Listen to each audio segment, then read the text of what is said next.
Hi everyone, and welcome to this exclusive presentation of 1855 Masterclass. I'm Simon Gill, the Director of Economic Development and Tourism with the region of Durham.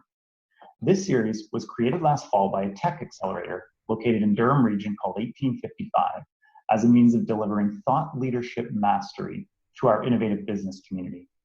We're the proud presenting sponsor for this speaker series because we share 1855's belief in the power of mentorship for entrepreneurs.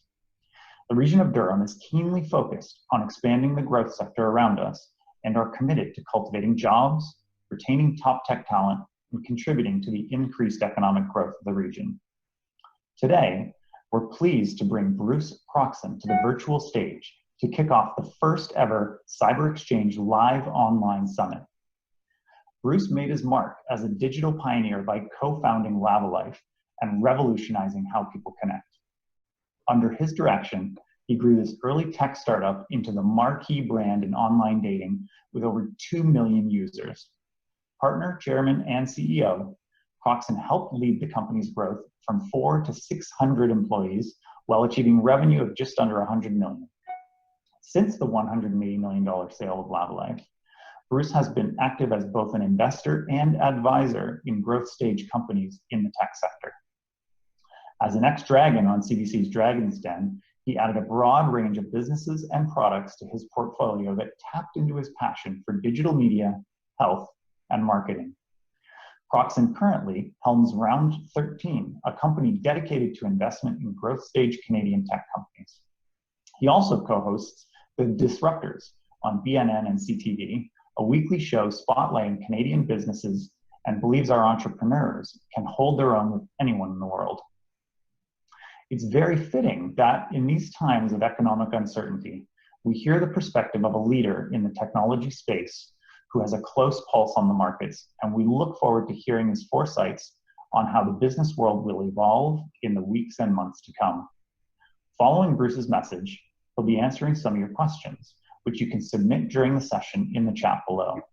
This will be facilitated by Osman Hamid, Director of Creativity and Entrepreneurship at Ontario Tech University. Ladies and gentlemen, Bruce Croxon.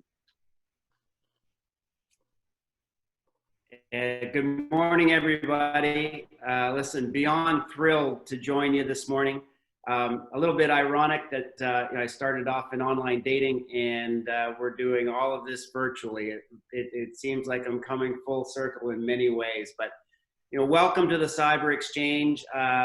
I want to just start by, congratulating 1855. It was just over a year ago, actually, that I was out in Whitby helping my old friend Jason Atkins launch 1855 as the first and only tech accelerator in the Durham region. And really, the poster child for the times we're living in now, which is basically we can form a community anywhere. We can start companies anywhere, and virtual is the new reality of that, there's no doubt. And I think the efforts of 1855 and the community in Whitby has just been a great example of what can be achieved without having to, spend 2 hours in the car coming into downtown Toronto. Listen, I will talk about change today. I have to talk about change. I've got about 25 minutes to sort of cover my story and talk a little bit about change. And as I think was mentioned off the top, I'm so happy to stick around after and answer any questions, of which I'm sure there's a lot, because we are in a period of profound change. The good news is I've been through many periods, not quite like this one, for sure. This one is different, but in many ways, change is change. And the principles that will get us through are tried and true, and they have survived many such cycles of change. So whatever I can do to pass along some advice or wisdom, I'm more than happy to do it. It is a unprecedented time of pulling together, people helping each other out, and we will get through this one as well. There is no doubt in my mind. I'm seeing some incredible stories of resilience and innovation, and many pockets that are actually thriving through this difficult time. So whatever we can do to pull in inspiration from each other and share the knowledge and share the vibe of recovery, I'm all in on. So that's my way of saying I'm just very happy to have been invited to talk to you this morning, and my time is your time for the next hour. And I'm looking forward to, moving forward from this, to sharing some of the incredible stories that I know are going to come out of this period, because I'm starting to see them happen already. So what I thought I would do is, just very quickly expand on the introduction, give you my short story. Don't want to take up too much time on that, but I'll try and highlight the relevant parts of it, the parts that I think are relevant to what we're going through today. And then I'll come back to sort of change and navigating change, and talk a little bit about some of the previous change periods that I've seen, and some of the principles that have allowed us to navigate. So I'm a lifelong entrepreneur. I think the last time I formally worked for somebody was when I was about 20 years old. So I knew from a pretty young age that I wanted to go my own way, and a lot of us that are on the line today, I'm sure are on the same journey that I've spent the last 30 years on, and it's not the easiest choice a lot of times, but we all have our reasons for making it. And mine was that I just always had the vision that I wanted to create my own company and try and innovate my own way through the world. And my inspiration was the generation of immigrants that had come before me, that had arrived in Canada with very little except their brains and the clothes on their back. And I always found those stories of self-made to be very inspirational. So that's where I pulled my inspiration from. Spent my early career. I was not a great student. Whole different conversation we can have about the education system and how it hasn't really changed in 150 years. And it's just not for everybody. But the message here to people that are learning in their own way is that there are so many different ways to get an education. Mine wasn't in the classroom, but I certainly, did have my own way of gaining experience. And I guess, after a series of relatively small projects, I gained some confidence that I did have what it took to at least put food on my table and pay the rent through my own ideas, which, by the way, for those of you that are online that are able to do that, it's a huge milestone, right? And one that you shouldn't take for granted. I mean, yes, everyone dreams about, creating the next Shopify, or thousands of employees and going public, or whatever the rare story is of entrepreneurship that reaches the pinnacle. But the mere fact that you can create an idea, do it yourself, and actually make a living at it is a huge accomplishment. And everybody that's online, that's on that journey now, that is there, congratulations. That isn't there but is grinding away, keep the faith, because that's an incredible achievement. In the late 80s, I stumbled upon, just by being in the game of entrepreneurship, which is the biggest commitment you can make. You have to be in the game to see opportunity. And my opportunity, the biggest opportunity of my entrepreneurial career, came about through voicemail technology. It's called interactive voice response. We started to use that technology to send messages back and forth and set up voice mailboxes before voicemail really became the killer app. And it formed what I would say was the first social network in the world. It was formed out of Toronto, Canada. 4 guys, not a ton of formal business experience between them, but took this interactive voice response technology, called it telepersonals, and set up a system where people could send messages back and forth and pick up messages that people had left for them that were interested in meeting. And that was really, I would say, the first quote unquote online dating system in the world. It predated the internet, but it did put us in a very good position to understand what the power of this thing called the internet in the mid-90s could really do in terms of connecting people. The world became very small, and we were kind of at the forefront of using that technology to address one of life's basic needs, which is, after you've got, I think the guy was Maslow that created the hierarchy of needs. One thing I did remember from school, once you've got food in your stomach and a roof over your head, generally the next thing you're looking for is somebody to lie down beside at night. So we were low enough on Maslow's hierarchy of needs that we weren't trying to create a new need that we were trying to address. It was a very basic human need, the need to connect, to be with each other.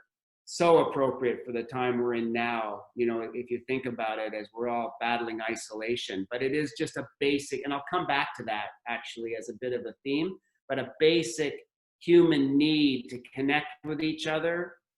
We took full advantage of, and really we're the pioneers of what we all take for granted today, which is, look, if you're not using technology to meet your dating needs, you're probably missing out somehow, because it's turned into an incredibly ubiquitous, mass market, efficient way to put people together.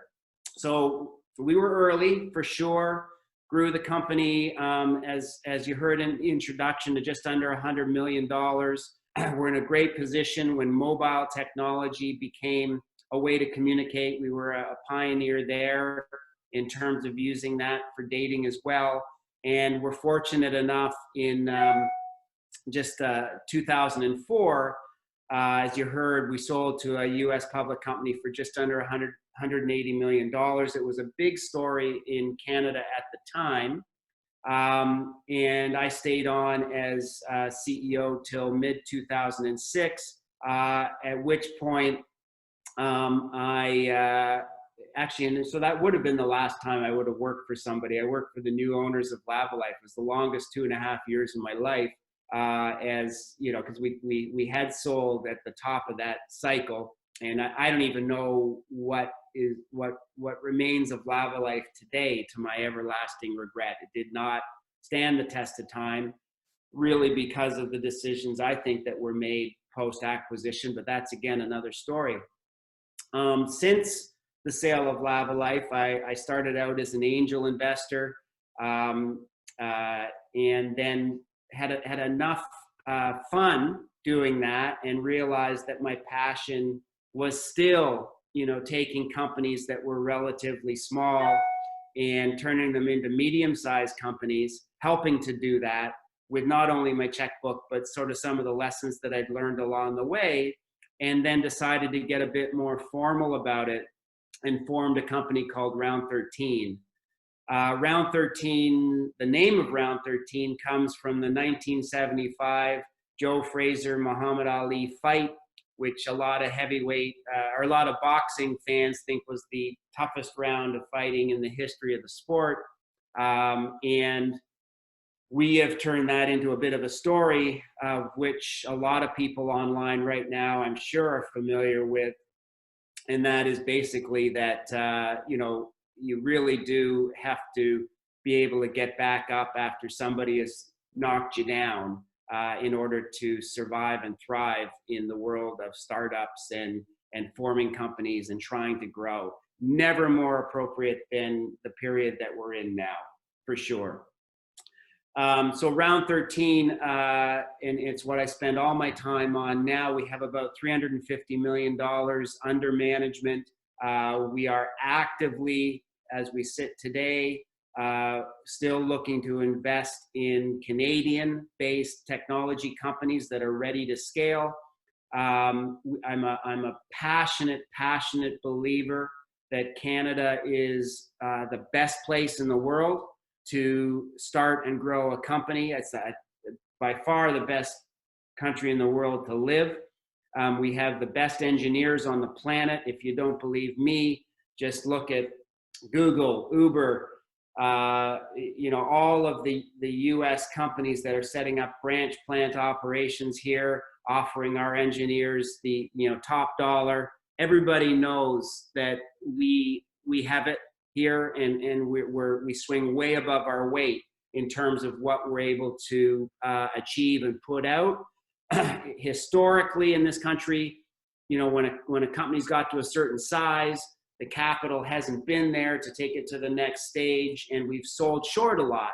And a lot of our IP has ended up outside the country into the United States and other countries. We've sold a lot of companies before their time. So Round 13's mission is to try and provide that next stage of capital that will allow us to take our companies to the next stage. We have about 17 companies in our portfolio right now. And again, as I said, we're actively looking to deploy more capital, even during these times, into the Canadian ecosystem. Round13.com, that'll be my last advertisement for Round 13. So back to change. Listen, when we sold Lavalife, and I got the invitation to go on Dragon's Den, the profile of the people behind Lavalife obviously went up. It was a big Canadian story. And I used to get a lot of questions and say, look, what was the secret to the business success of this company? And I never really had a great answer. I go through we did have a lot of things going for us, for sure. We grew this technology company in an age where the tech itself was a barrier to entry. It was big, complicated, expensive. It kept a lot of other people out. That's obviously not the case today. If you gave me a couple of smart engineers and a couple of months, I could duplicate the Lavalife system, something that took us years and hundreds of thousands of dollars to build back in the 90s can be done a lot more cheaply and efficiently today. So that advantage no longer exists. I talk a lot about subject matter expertise and passion, and you have to be into what you're doing. One of my partners in particular, this guy was a dating machine. Like, he'd go out on, 4, 5, 6 dates a week sometimes, just to gather, well, he liked dating, but he also gathered a ton of information about, what people wanted to do online. And he'd come running back. You talk about agile development today. This guy was agile. He'd go out on a date and he'd run back to the office and he'd sit beside the one programmer we had, say, hey, these are the changes we need to make to the system. And all the changes were geared basically towards one thing, which was, look at, if we could create a place that women in particular felt safe to be and to spend time, the men would follow, right? It seems like such marketing 101 in hindsight, but all of our brand was geared towards making women feel safe. And I think we did a really good job of that. So we had a lot of things. There were 4 guys in our 20s. We didn't have to be at home. We didn't have any other responsibilities. We were free to work as hard as we wanted, and we did work very hard. All of those things were very true. But as I look back on what made Lavalife successful, it was all those things, but more than that, it was the attention that we paid to the core values of the organization and the types of people that we brought in consciously around us. And that's a message I'm going to come back to a couple of times in the remaining time that I have, because it's that kind of attention to who we want to be and who we want to be with that's going to get us through this time as well. And what I mean by that is, if I think back on Lavalife, 2 of our core values were teamwork and open-mindedness. And, you go into any company north of 50 people, somebody's given some thought somewhere to what they stand for as an organization. And for us, teamwork was very important. It was one of the core values on the wall, but we went to extraordinary lengths to make sure that the people that came to work with us were real team players, right? And we'd screen for that actively through a little test we had And I'll just tell you just very quickly how it worked. It was called the NASA Man on the Moon exercise. So if you came for a job at our place, everyone had to take this test. And we basically put 9 finalists for a job into a room. They'd all work through this test together. And basically what the test was, it had, very appropriate now that SpaceX is going up, but it actually asked you to imagine that you were an astronaut and that you'd crash landed on the moon. And you had these 12 things that you had to choose in order of priority about which was the most important items that you needed to survive. They were all important, but some were more important than others. So each individual went through that exercise. We added up the scores, and then we divided the group into, say, 3 groups of 3 and asked them to go through the test again, but work together. And in 15 years of running the NASA Man on the Moon exercise, I never once saw an individual score beat a collaborated team score. So that basically told people if they wanted to work at our place, they had to buy into this notion that more people in on a decision make for a better decision. And more importantly for us, we got to see how people work together. And it was amazing the number of times that during the exercise, somebody had taken a stand on something, you know, that one thing was more important than the other. And just in the face of the logic that was overwhelming to say that they were not correct, they couldn't bring it in themselves to back down. So that would tell us that ego was becoming too much a part of the decision. They couldn't step aside. They couldn't let their ego was getting in the way of the best decision. So they probably weren't going to be the best team member if teamwork was that important to us. So I come from a belief system that I don't believe people fundamentally change past the age of about 12. So unless you go through a profound life-changing event, kick an addiction, you know, lose a loved one, have a near-death experience, you are who you are from a very young age. So listen, I could take somebody into an organization and try and change them, but far better to figure out who they are on the way in, because that change is a very long and filled with effort, and I've got better things to do, quite frankly. Open-mindedness was another core value of ours. We were an online dating site. Look, if you showed up for a job at our place and you were homophobic, or you know, you had strict beliefs about how other people should lead their dating life, and you know, you took that view into our place, you wouldn't have been a good fit, because we were extremely open-minded about how anything kind of went. So we had to screen for open-mindedness. And I think in that way, cultures are formed, and through whatever period of change we're going through, if you've put enough attention into who we are as a team, the kind of people we want to surround ourselves with, when the chips are down, people's true character comes out. And if you've done your homework in advance about who you've decided to go to war with, it will serve you very well through periods like this. So just on the period quickly to finish that we're in, right? I've lived through a number of periods of change. 2000, for those of us in the tech community that are old enough to remember that, was devastating to anything to do with .com or internet businesses. We thought we'd never come back.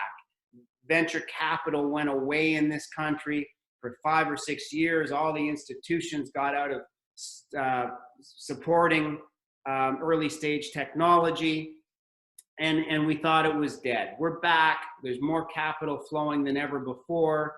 Canada's taking their place on the world stage in terms of world-class technology companies.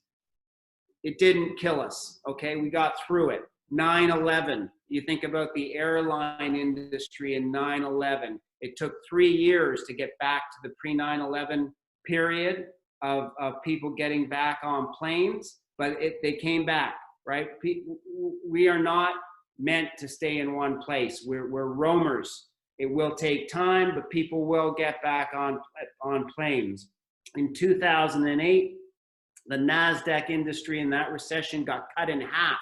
The tech community was devastated. Half the value of the NASDAQ went away. Today, it's up during COVID as an index, and technology companies are leading, not only leading the recovery, but some of them are thriving given the changes in behavior. With COVID-19, I don't think the full impact has been felt yet. We definitely have had a period of shock. There is more to come because you just cannot have that level of unemployment without some impact being felt throughout other areas of the economy. So we are, I think, in for a haul here, but there's, you know, so many little pockets. I'm amazed, and I shouldn't be, because I've spent my life surrounded by entrepreneurs. So why am I surprised that the stories of resilience and stick-to-itness and innovation that I'm seeing coming out of the Canadian technology community as we respond?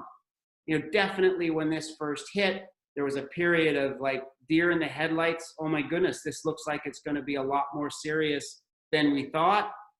And in that period of time, people fled to action, and there was a lot of and I just thinking about my own portfolio of 17 companies, decisions were made, people activated, they adjusted to working from home, they came together as teams. I've invested in companies whose culture I believe in, and I think we've been rewarded for that, because the cultures have risen to the top and converted that teamwork into action. But we're entering a period now where the tough decisions, a lot of them have been made, right? And a lot of the adrenaline now is gone, and we're still at home, and we're still isolated, and we're still getting up every day, some of us 7 days, looking at doing the same kind of thing, trying to push something forward in an uncertain environment.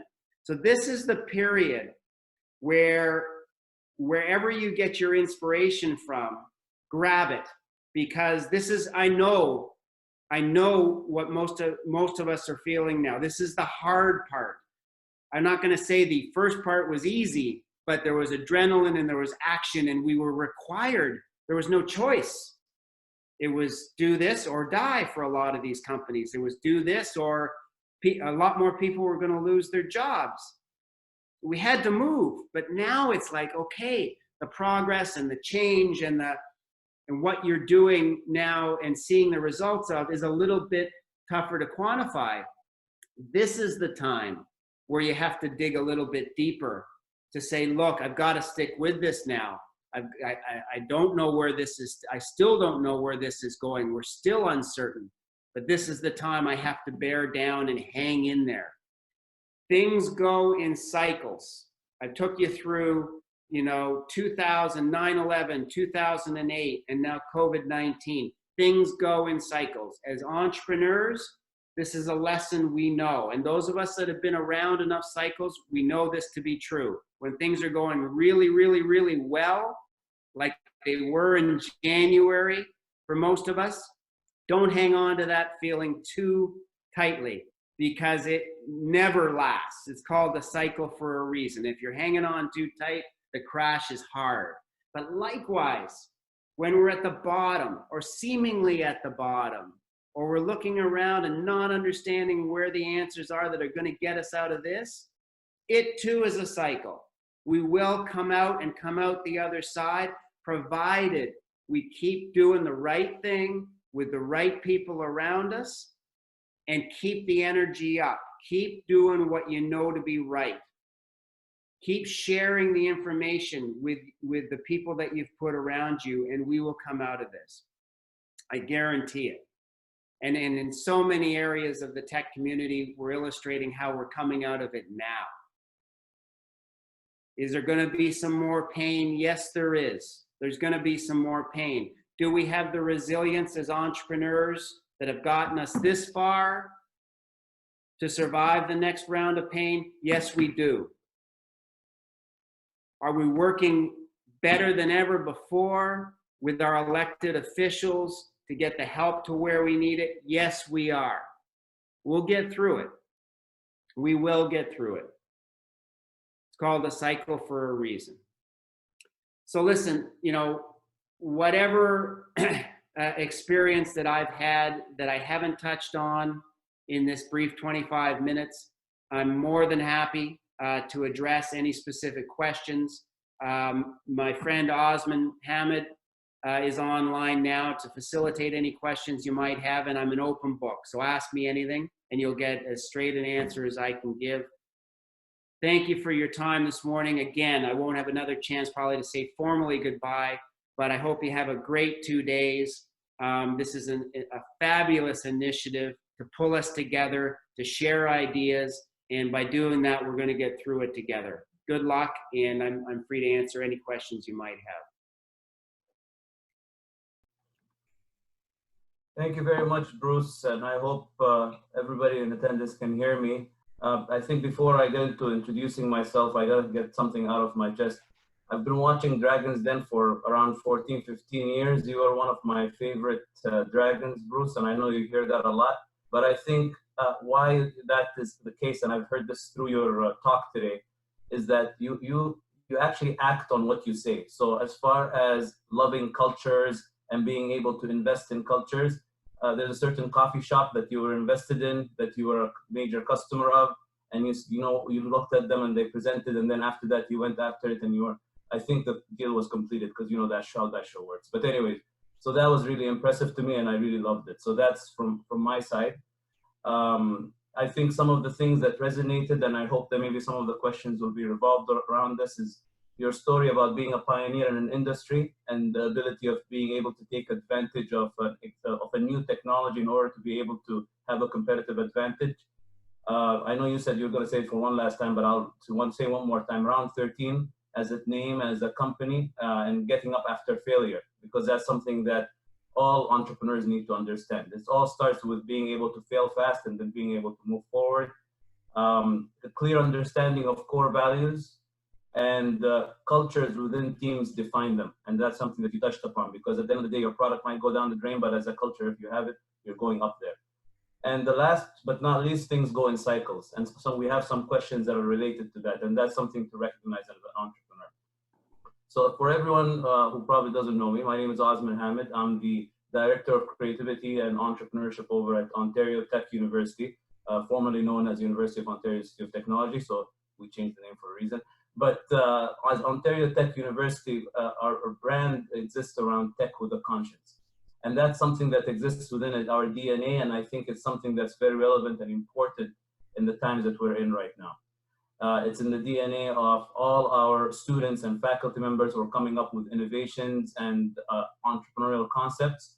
And as someone who's running a university-based incubator called Brilliant Catalyst, where our mission is to build the innovation talent capacity for Canada, I think I see a lot of entrepreneurial-minded young people going through our programming, and they're feeling the pinch now through COVID-19, whether it's their internships that have evaporated because they can't get them, or their full-time job that they thought they had. So I see the resilience in them coming up with new ideas and move forward. And if I can't get a job, you know what? Let me start my own job, my own career. And that's something that we're promoting through the Brilliant Catalyst and the work that we're doing there. So what I'll do right now is I'll be facilitating some of the questions that are coming through the attendees. And I saw the first question was relevant to the cycles note that you mentioned, Bruce. It says, what areas of digital tech are ripe for innovation? And is cyber security where the opportunity is at? Well, listen, I mean, clearly, so far anything to do with facilitating work at home, catering to the amount of time that we're now spending outside of the office is clearly on the rise, right? But the obvious ones are obvious. Like anyone that doesn't understand what Amazon Prime was before COVID-19 certainly understands now. Anything to do with e-commerce, We've got a couple of investments in that area. Has been in look no further than the great Canadian company Shopify and the run that they've been on. So anything that has replaced having to do it in person is obviously doing very well. And there's Netflix and all the obvious examples. One level deeper, which is a bit about your question about security.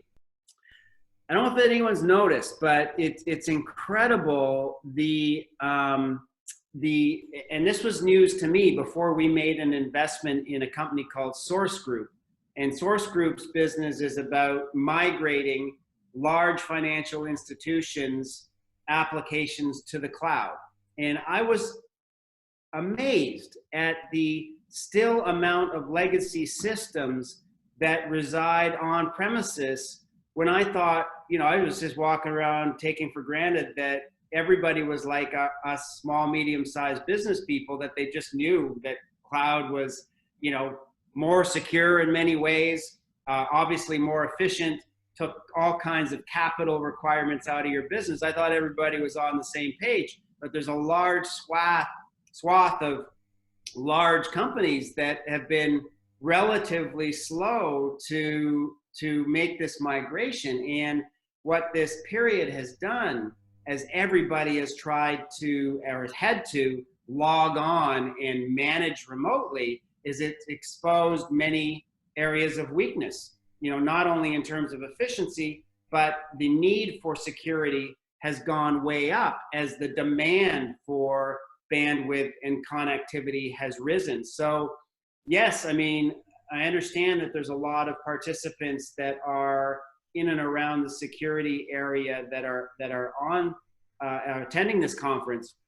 And I think it's you're in a wonderful spot, because as the demands on networks grow, the demand for confidentiality, and even this network that we're on today had this period made this company, Zoom, and they had some initial trials and tribulations. And one of the things that I admire about the company, and it's been my go-to for communicating now, is just how transparent the CEO was. Listen, we've got some issues and we're working hard to address them. That's come from the top, right? Not like hiding, saying, oh, everything's great. We don't have any hacking issues. We've got some issues. This has been unprecedented volume. We weren't set up for this. We're going to fix it. So pockets like this that are catering to a new way of doing things are emerging. One thing I forgot to say about change, and it's reminding me as I go through answering this question though, my belief, for context, is that we always assume that the change is going to be more radical than it turns out to be. So I look like when the internet came in the mid-90s, it took 20 years for video stores to go out of business, okay? Change does not happen as quickly as we talk about when we're in the midst of a panic, when our anxiety is high. People are not going to stop flying. I may go to a few less business meetings and do it this way, but I'm not going to stop face to face if I'm going to go make an investment in a company in Vancouver. I want to meet the people, okay? People are not going to stop coming into the office. It's not going to be a binary, all of a sudden the multi-trillion-dollar commercial real estate market is going to nothing. We are social by design, and there's a lot of people that have been cooped up, not you Whitby people, but there's been a lot of downtown Toronto people that have been cooped up in 500 square foot apartments, managing their business life. They're not staying there. I can tell you, they want to collaborate. They want to, be with their people, right? Restaurants, tough period. We are going to go back out to eat. We are going to go have a beer. We will get there. So the predictions of mass pendulums shift are not going to happen. Are there going to be all kinds of opportunities at the margin of change? 100%. But that's something I think we should all keep in mind as well. Sorry, Osman, I went on a little bit there. No problem. You were answering some of the questions already that were coming through that conversation you just had. So this is great. So I think just to follow up on the point that you made about transparency, and this is a real issue that's not only going on in startups and small, medium-sized businesses, but it's happening in bigger businesses as well. The conversation of being able to handle layoffs and letting go of people, and having transparent conversations about that. I think there's a question here about how would you handle that situation when you're faced with it? Listen, nobody likes to hear news that they don't like to hear. And I can assure you, any leader that is worth working with does not enjoy delivering the news that you don't want to hear. One of the biggest learnings of my career has been to give people information often and quickly. And I've been very guilty in the past of coming up with reasons not to have the direct conversation. I've got an investment in a company called Sprig HR, which is all about giving employees feedback and measuring goals and giving feedback on how we're doing. And the reason I invested in that company is because the conversation is important, and it can't happen often enough. So you touched on it, Osman. I mean, when you're not being transparent, it may give you some short-term relief, but it is a mid to long-term culture killer. So have the direct conversation, find it within yourself to talk it through. And I would add, back to the point of culture, the teams that I've seen that do the best are filled with people that not only can have the hard conversation, even when it pertains to themselves, but welcome it. And can engage in a dialogue around it. They've spent some time at least being introspective, looking at things that they're not the best at, getting up in the morning, looking in the mirror and saying, look, I made a mistake yesterday. I learned something that I didn't know before. You're right. I never thought of it that way. That kind of stuff. Those are high functioning teams. Not like, don't talk to me about things that I need to get better at because I don't want to hear it. My ego won't tolerate it. Those are not high functioning teams. And I would suggest today, even more than in the past, ever more important is screen for those kinds of qualities when you're putting a team together. We need to be able to have the conversation. Great question and a great answer. And I think that touches upon, you mentioned multiple times about what you look for, indirectly you've mentioned it, what you look for in a team. You talked about culture, you talked about having that humility, no ego, because teamwork is really important as part of the culture. One question that came up here on the questions is, at what stage were some of the earliest startups you've invested in? So if they have the culture and all that, like how early did you invest? Sure. Well, in my career, I've gone very early in the past. Round 13 does not go as early. There are exceptions. If it's a 2 or 3 time entrepreneur, but there's many pockets of investment in Canada to support the startup stage. As a fund, we've even made an investment in a couple of the early stage funds to make sure that they do get the support that they need. Panache Ventures, Garage down in Waterloo. There are places to go. We've got more incubators per capita, I think, than anywhere outside of Silicon Valley.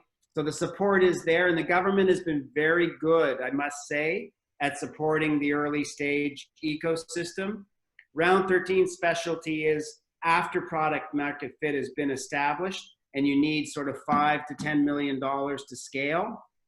So it's past the startup stage, but listen, reach out anyway, and we'll certainly be more than happy to tell you where to go and who to present to. Okay, so that's an invitation, folks. I always say if there's an invitation on the table, take advantage of it. There's another question here about being able to be flexible as a startup. You know, you always need to be flexible in order to be able to take advantage of opportunities. But the question here is more about how flexible can you be without diverting from your core value, core focus, and still be successful? Yeah, no, it's a great question, and very appropriate question, because I think vision is very, very important. You know, to understand where you want to be, say, 18 months from now, and articulate that, I think is very helpful, because it allows you to line your goals up, what you have to achieve this month even, in order to propel you to that sort of 18-month vision. Having said that, you know, even before COVID, we're in a time where I think we've created more data in the last week than we have in the history of mankind, right? So the amount of information that's coming at us on a daily basis that we have to filter and take into account and decide whether it should impact what our vision is or not is unprecedented.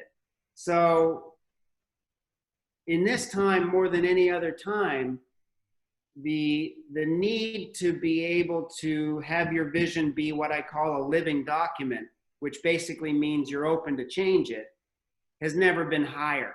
So it's a very delicate balance, because, you know, one of my old business partners had an expression, and he used to say, focus is choice, because the ability to focus on 3 priorities as an entrepreneur is the toughest thing to do, because by our nature, we see opportunity everywhere, and it's hard to say no. So focus is very important, but at the same time, you're getting new information coming in on an ongoing basis. So that balance is very critical. But I would coach entrepreneurs to say, look, you know, once you've thought through where you want to be, make the bar high to change your direction.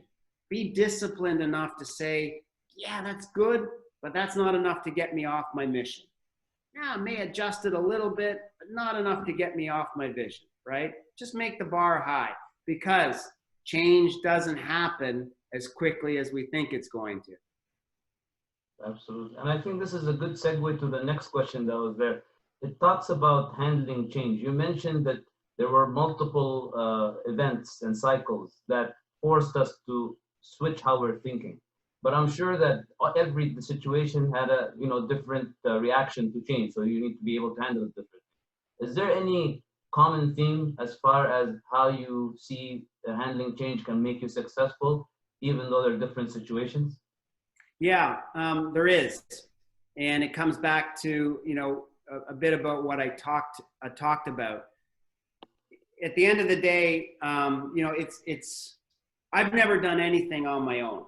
Okay, that's a frank admission. I'm an entrepreneur, but I've always had partners, right? I've always had people around me, because I'm clear on what I'm good at, and thankfully I'm also very clear on what I'm not good at. And so I've always sort of tried to put, people around me that made up for my weaknesses, So at the end of the day, no matter what you're doing or what change you're trying to navigate through, you're only as good as the people around you. And I do not meet many people in this day and age, with all the information that's coming at us, that have all the answers, right? So I would just encourage people that as they think about the values that are most important for periods of change, and my prediction is that we're going to see change happen in cycles more frequently, not less, as the world gets more chaotic and information keeps flying around, that you start to screen for things that I've talked about earlier.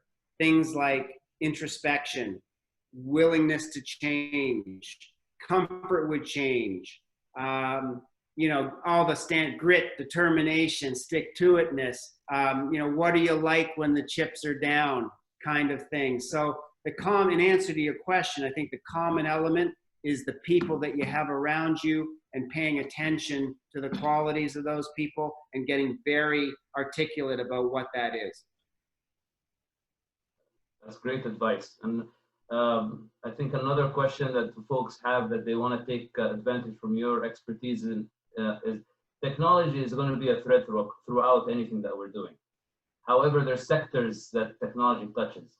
Which sectors do you feel through this pandemic and crisis that we're going through are going to be ripe for opportunity for entrepreneurs and folks who are innovators to put their mark? Well, it's, you know,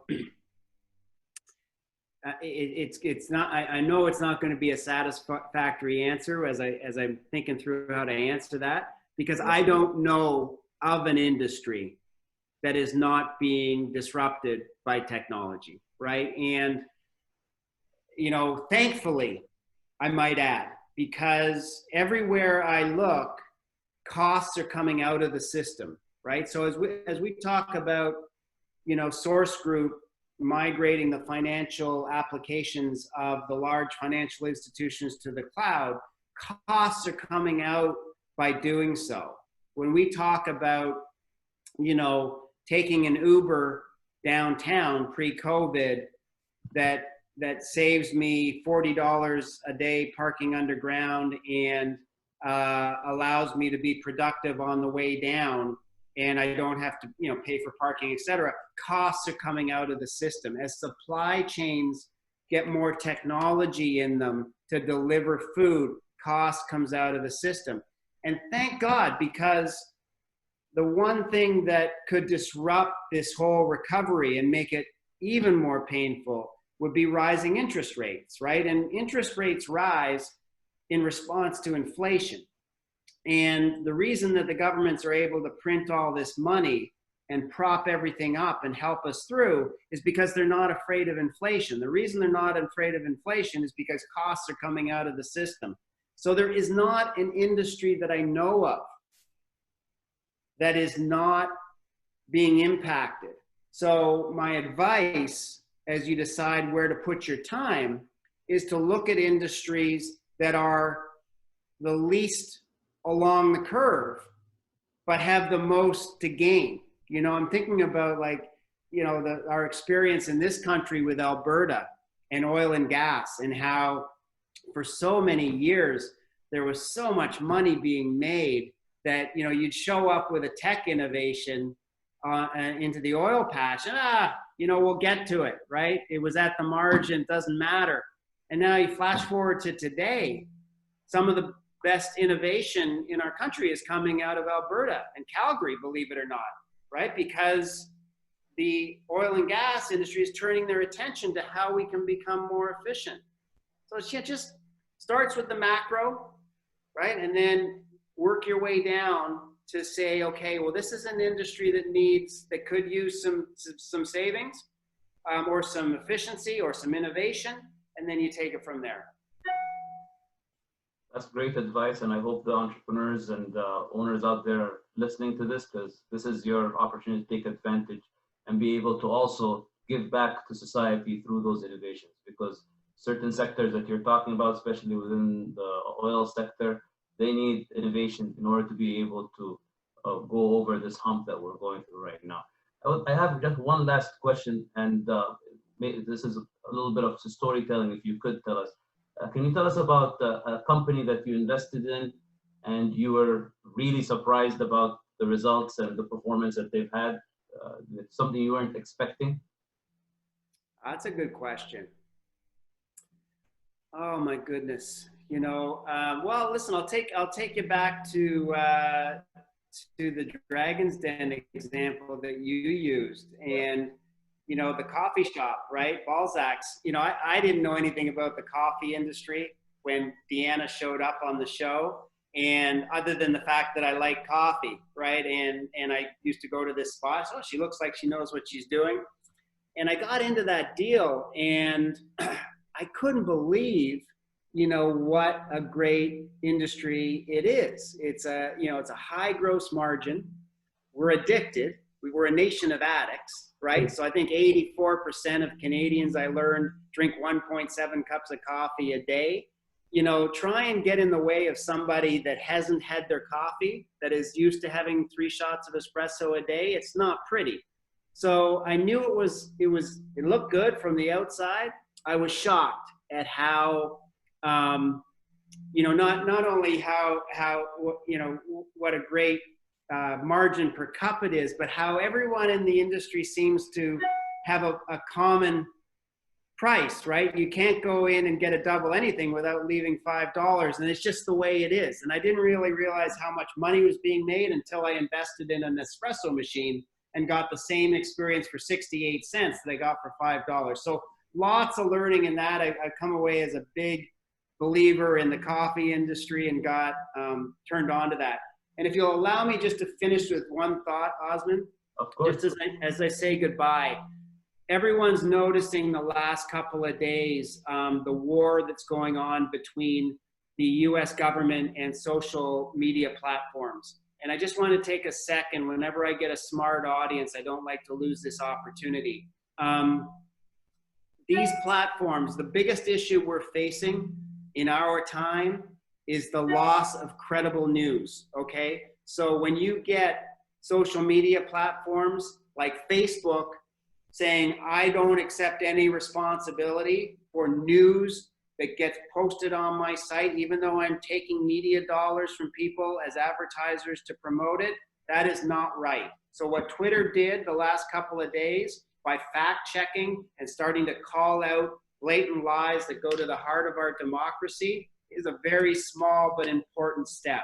And anything we can do online to support through subscription, paying for getting beyond the paywalls of our local news outlets, or anyone that is investing in real journalism to bring us the right story, please do, because that is the biggest threat we're facing as people take what goes on to these platforms as true.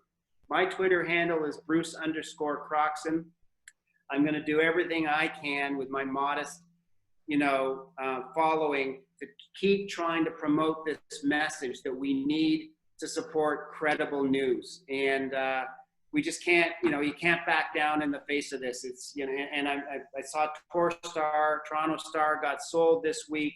I'm just, if anyone knows John Vitove or the other buyers, just like, you know, we need to continue to implore them to invest in the journalist integrity so that we can get at the truth. So that's my little soapbox for the day. You know, wishing everybody a great couple of days, and thanks for sharing your time with me this morning, Osman. And thank you, Bruce. You know, you're an inspiration for all Canadian entrepreneurs out there, and your continued participation in the ecosystem by supporting new companies that are coming out there and trying to also go through the same journey you went through, I'm sure is something that is much appreciated, and we thank you for that time. So with that, folks, I'll say this concludes our Q&A with Bruce Croxon for 1855 Masterclass. I'm supposed to ask you if you have any final words, but I'm assuming that's what you wanted to. That was my final word. So we're okay. So we're okay there. I think it's a great way to start this 2-day conference. And I'd like to thank all the attendees for attending this keynote from Bruce, and invite them to bookmark 1855masterclass.com for future thought leadership sessions presented by 1855. The next one will be taking place on June 24th with author and company valuation expert John Werlo. And with that, folks, I'm done with my Q&A moderating duties. It's been an honor and a pleasure. I think by bucket list, we're good to go. Got to talk to a dragon, and hopefully you folks benefited from it and enjoy the rest of the 2-day conference that we have.